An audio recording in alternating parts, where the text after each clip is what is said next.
My husband and I decided that we wanted to leave the Twin Cities. We'd lived in the metro area for a long time, and it was time to get out to someplace a little quieter. We both have farming in our background, so the first thing that we did was plant the vineyards. That was very important to us if we were going to have a winery someday. And then once we got into that, we realized how much we enjoyed it and how much passion we had for growing our own fruit. We'd been home winemakers for a number of years.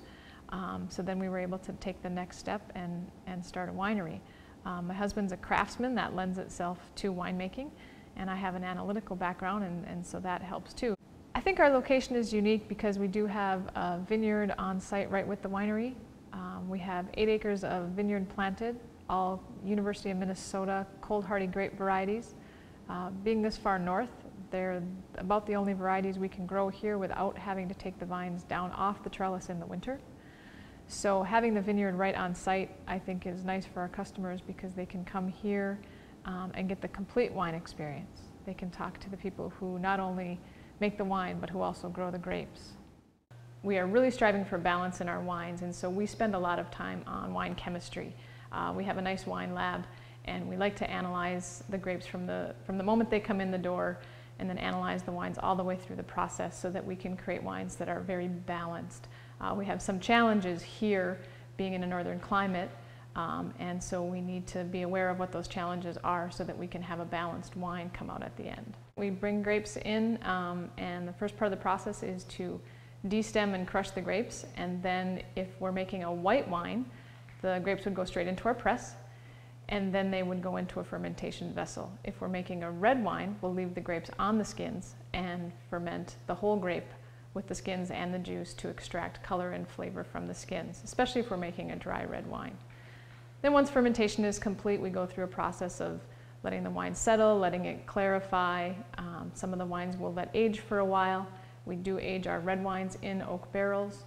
And then once we get through the aging process, then we will get the wines bottled and labeled and capsuled and out to the customer. We make a wide variety of wines here at Riverbend, and what we specialize in is producing balanced wines that have distinctly local flavor. We like to incorporate the grapes that we grow here, the University of Minnesota varieties, into the wines that we make. So we have our best-selling wine is called Frontenac Magenta, and that's a semi-sweet rosé wine made from the Frontenac grape. We have another wine called La Crescent, made from La Crescent grapes, also University of Minnesota variety. Semi-sweet white that's maybe similar to a Riesling. We also have a fairly unique dessert wine made from Frontenac Gris, so it's sweet, but it's still quite fruity, and that's been fairly popular. We also make some dry reds, we make dry whites, and we do a little bit of blending with both strawberries and cranberries from different areas of Wisconsin.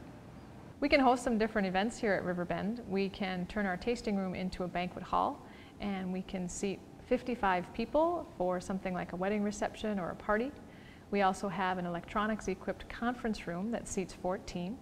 That room can be used for board meetings. We teach wine classes there, or if someone wanted, they could do a catered wine dinner in that room. My favorite part about this business is actually sharing the wine with the people that come here.